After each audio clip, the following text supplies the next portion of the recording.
warahmatullahi wabarakatuh. Selamat siang. Perkenalkan, nama saya Dr. Malayana Rahmita Nasution, spesialis patologi klinik, konsultan hematologi. Saya merupakan dosen tetap di Fakultas Kedokteran Universitas Sumatera Utara dengan NIDN 0006018402. Mata kuliah yang saya ampu adalah tentang hematopoiesis, klasifikasi anemia, dan pemeriksaan laboratorium diagnostik pada anemia. Mata kuliah ini terdapat di dalam blok HIS atau Hematologi Imunologi Sistem yang memiliki bobot 3 SKS, terdiri atas 2 SKS kuliah dan 1 SKS praktikum. Mata kuliah ini dipelajari pada semester 2 genap. Pada mata kuliah ini, mahasiswa akan mempelajari tentang komposisi, pembentukan, dan fungsi dari setiap elemen darah, termasuk gangguan atau penyakit yang disebabkan oleh defisiensi atau malformasi dari elemen-elemen darah tersebut.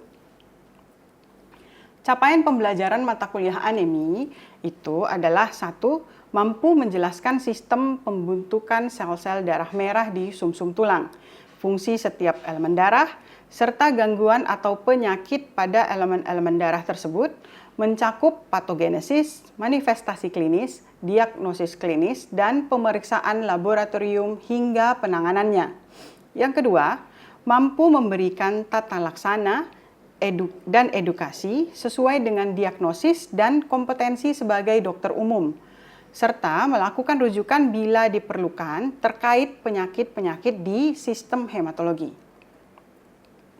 Kemampuan yang diharapkan dari hasil pembelajaran yaitu 1. Mahasiswa mampu menjelaskan sistem hematopoiesis dan definisi serta patofisiologi pada gangguan eritropoiesis yang menyebabkan anemia. Yang kedua, mahasiswa mampu menjelaskan kelainan laboratorium yang terjadi pada anemia dan memilih jenis uji laboratorium yang diperlukan untuk mengklasifikasikan anemia. Yang ketiga, mahasiswa mampu menjelaskan dan memilih jenis uji laboratorium untuk screening, diagnostik, dan monitoring pada anemia.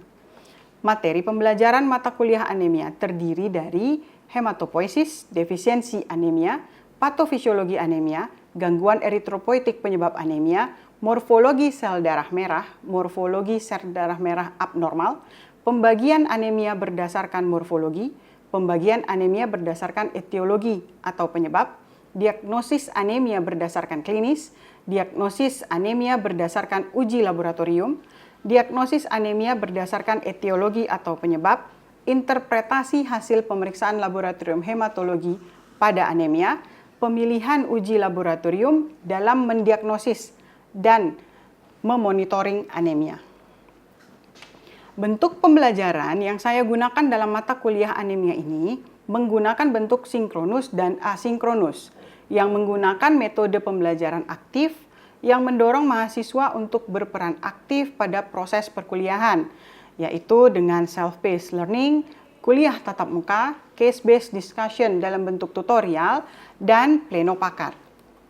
Metode pembelajaran diawali dengan memperkenalkan diri kepada mahasiswa, dilanjutkan dengan brainstorming untuk identifikasi pengetahuan awal mahasiswa, melatih kemampuan berpikir kritis, serta meningkatkan partisipasi mahasiswa sehingga suasana kelas lebih dinamis dan interaktif.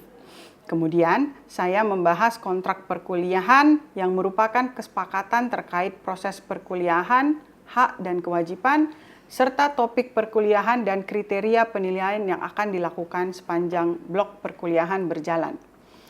Diskusi dilakukan pada setiap pertemuan, biasanya menampilkan studi kasus yang berhubungan dengan materi anemia, untuk mendorong mahasiswa menganalisis data, melakukan interpretasi, dan menghubungkannya dengan kondisi pasien. Hal ini dapat melatih kemampuan berpikir kritis mahasiswa sehingga mampu membuat keputusan diagnostik berdasarkan informasi yang tersedia. Di akhir blok HIS akan diadakan pleno pakar yang merupakan sesi diskusi pada kelas yang lebih besar, di mana mahasiswa akan mempresentasikan hasil pembelajarannya pada blok HIS dan dipandu oleh dosen pakar sehingga dapat membahas topik-topik secara mendalam. Rujukan utama dari pembelajaran anemia ini adalah menggunakan textbooks dari Winthrop's Clinical Hematology edisi 15 dan didukung juga dengan e-book lain dan publikasi ilmiah terkait anemia. Demikian informasi yang bisa saya sampaikan terkait mata kuliah anemia di blog HIS ini untuk mahasiswa program studi pendidikan dokter Fakultas Kedokteran Universitas Sumatera Utara. Berikutnya saya akan menampilkan cuplikan proses pengajaran yang saya lakukan di dalam kelas. Baik, Assalamualaikum warahmatullahi wabarakatuh. Selamat siang. Hari ini saya, Dr. Malayana, dari Patologi Klinik akan memberikan kuliah tentang Laboratory Diagnosis of Anemia. Ini lanjutan dari kuliah kita sebelumnya tentang klasifikasi anemia. Nah, untuk topik ini, ya, capaian yang perlu kita ketahui adalah kalian harus tahu basic hematology parameter, kemudian kita mendiskusikan tentang tipe anemia dan manifestasi klinisnya bagaimana, sehingga bisa nanti menganjurkan diagnostik tes yang relevan untuk penegakan anemianya. Ya. Nah, basic hematologic lab test untuk anemia itu diantaranya adalah CBC, di mana kita bisa lihat berapa hemoglobinnya, ukuran, bentuk, dan red blood cell, berapa jumlah white blood cell dan trombosit, kemudian leukosit diferensialnya, apa saja. Ya. Nah, secara manual kita juga perlu menilai hapusan darah tepi, ya. Kemudian abnormality apa saja yang kita jumpai di hasil tersebut. Tuh. Apa saja yang kita ukur, kemudian bagaimana cara mengukurnya, ya. Nah, itu kita ukur hemoglobin, ya, dengan cyanomet hemoglobin. Kemudian kita ukur juga jumlah eritrosit dengan impedans, hematokrit, ya, melalui rasio dari IRBC-nya, kemudian MCV, MCH, MCHC. Itu bisa kita ukur dengan perhitungan. Begini kira-kira, ini adalah kira-kira contoh laporan yang akan kalian lihat ketika mendapatkan hasil complete blood count.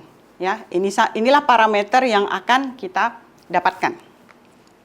Nah, kuliah sebelumnya kita udah bahas tentang anemia. Ya, apa itu anemia? Siapa yang masih ingat apa itu anemia? Ada yang ingat? Silahkan. Izin menjawab, dokter. Ya.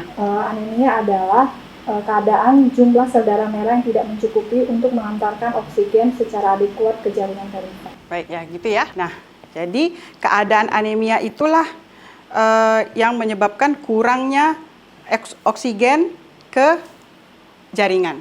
Ya. Nah, perlu diingat, anemia ini bukan penyakit, tapi suatu manifestasi. Ya. Jadi kita harus mencari tahu apa sebenarnya penyakit yang menyebabkan anemia tersebut. Nah, untuk mengevaluasi anemia itu, basic informasi yang kita perlukan itu mulai dari ukuran sel eritrosit, bagaimana gambaran mikroskopis sel tersebut di bawah mikroskop, bagaimana jumlah leukosit dan platelet, retikulosit count-nya, ya, apakah meningkat atau menurun, kemudian apakah ada bukti-bukti penghancuran eritrosit. Bisa dilihat dari meningkatnya LDH, kemudian meningkatnya bilirubin. Nah, untuk mengarah kepada anemia, ya, menegakkan diagnosanya, kita kemarin sudah belajar tentang klasifikasi anemia. Ya, klasifikasi anemia itu kita klasifikasikan menjadi mikrositik, normositik, dan makrositik. Ya, kita akan lihat dari nilai MCV-nya. Maka berdasarkan ini kita masuk satu-satu. Kita mulai dari yang mikrositik hipokromik anemia. Ya, bisa kalian lihat di sini gambaran selnya lebih kecil dan kemudian lebih pucat. Nah, ini bisa disebabkan oleh iron deficiency, anemia of chronic disease, thalassemia, dan sideroblastik. Tuh. Pertama yang paling sering terjadi itu adalah iron deficiency anemia atau anemia defisiensi besi, gitu ya. Nah, ini biasanya karena nutrisi yang kurang atau perdarahan yang berkepanjangan, ya, sehingga menyebabkan terjadinya defisit iron, ya. Ada 80% penyimpanan iron itu yang fungsional dan 20% yang disimpan. dalam bentuk ferritin hemosiderin. Bagaimana kita mengetahui anemia defisiensi besi ini? Ya, dari cirinya adalah pemeriksaan laboratoriumnya kita dapati eritrositnya mikrositik hipokromik anemia. Ya, apa tandanya dari hasil tadi? Menurun nilai MCV, MCH dan MCHC. Kemudian pemeriksaan ini harus kita lanjutkan didukung dengan pemeriksaan status besi. Ya, kita akan dapati serum iron yang menurun, kemudian TIBC yang meningkat, ferritin yang turun, dan cadangan besi di bone marrow itu akan menurun. Nah, kira-kira parameternya seperti ini. Semakin parah, maka cadangan besi itu akan semakin habis, ya. Di mana nanti saturasi TIBC-nya akan semakin meningkat. Nah, ini kira-kira tahapan dari defisiensi besi. Bagaimana gambarannya di sediaan hapus darah tepi? Kira-kira seperti ini, ya. Pucat dan kecil-kecil. Kemudian kita juga bisa dapati beberapa bentuk yang abnormal. Nah, kemudian yang kedua tersering itu adalah anemia of chronic disease, ya. Nah, anemia of chronic disease ini karena ada penyakit infeksi yang melatar belakanginya. Sehingga ketika infeksi terjadi, hepsidin akan meningkat. Hepsidin ini akan menghalangi pengeluaran besi dari sel. Sel akan disimpan di dalam, sel akan menyimpan besi di dalam sel. Kenapa? Karena besi itu diperlukan juga oleh bakteri, ya. Sehingga bagaimana tubuh mencegah supaya bakteri itu tidak memakai besi. Tapi efeknya akhirnya tubuh juga tidak bisa memakai besi untuk kepentingan tubuh sendiri. Sehingga akan muncul mikrositik anemia. Atau kalau level yang masih ringan, dia masih nampak normositik, tapi sudah anemia. Gitu ya. Nah, untuk mempermudahkan kita menilai, ada algoritmenya. Ya, di mana anemia hipokrom mikrositik, maka kita akan berpikir memeriksakan dulu besinya. Untuk melihat, kalau besinya menurun, maka dua yang mungkin. Apakah dia mengarah defisiensi besi atau anemia penyakit kronik. Dilihat dari bagaimana TIBC dan ferritinnya. Pada infeksi, ferritin akan meningkat, ya, karena dia adalah protein fase akut. Nah, ketika normal ferritinnya, maka pertimbangkan itu sebuah talasemia atau anemia sideroblastik. Oke.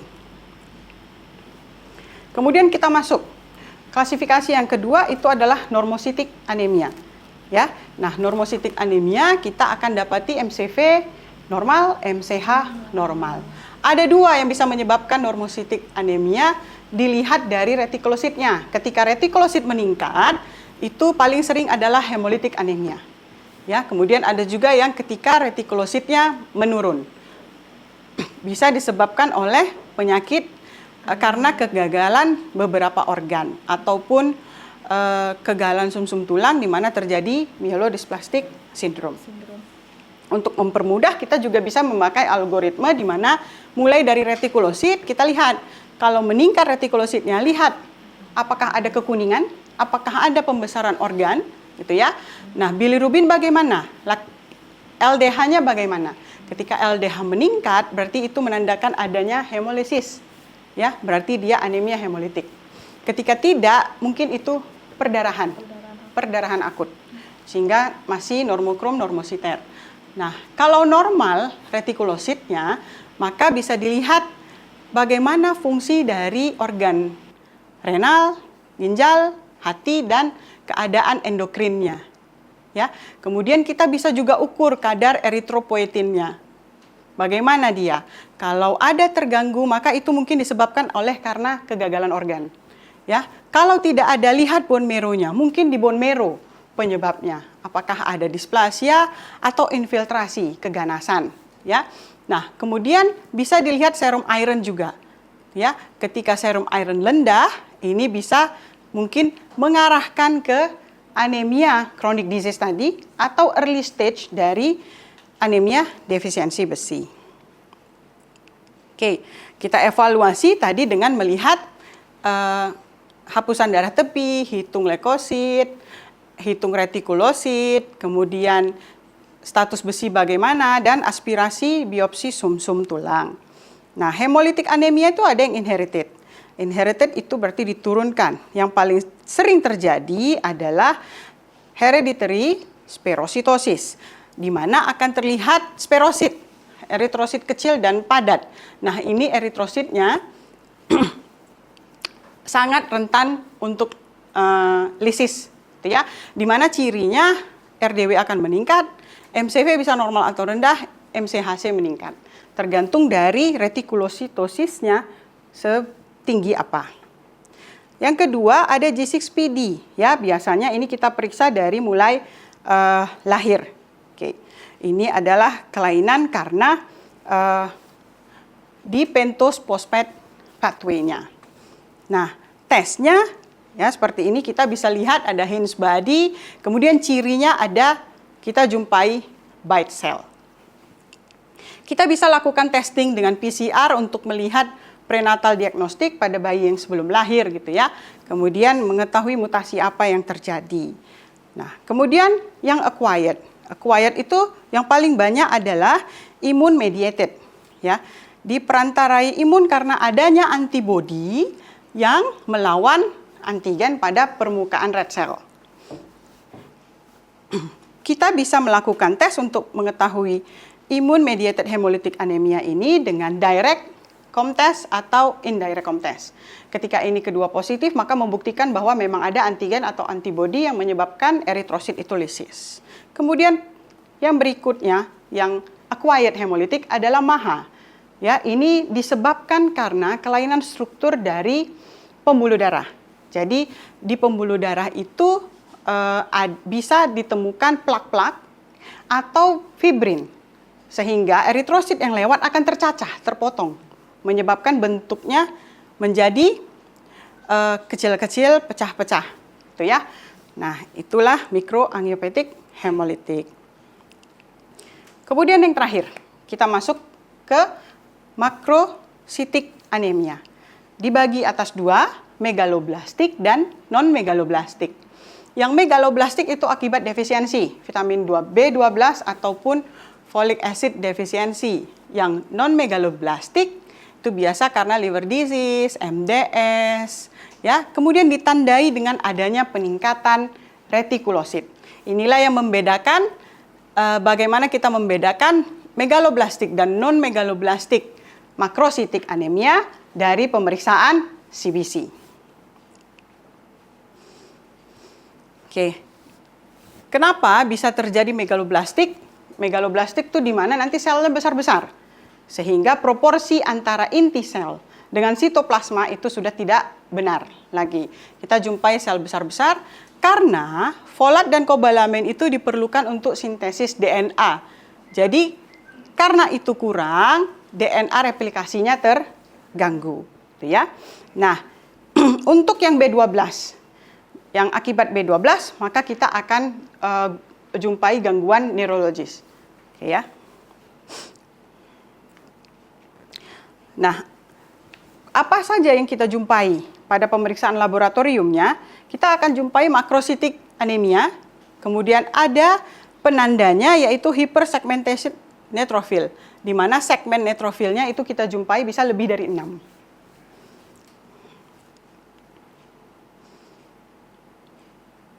Nah, dari situ bisa kita simpulkan dari yang 3 itu bahwa semuanya bisa bergerak untuk laboratori diagnostiknya dari pemeriksaan MCV. Ya, kalian bisa dengan algoritma ini melihat MCV-nya. Ketika tinggi MCV-nya menandakan dia megaloblastik, makrositik, maka lihat bagaimana konsentrasi B12 dan asam folatnya. Ya. Kemudian kalau dia low, kita lihat ferritin.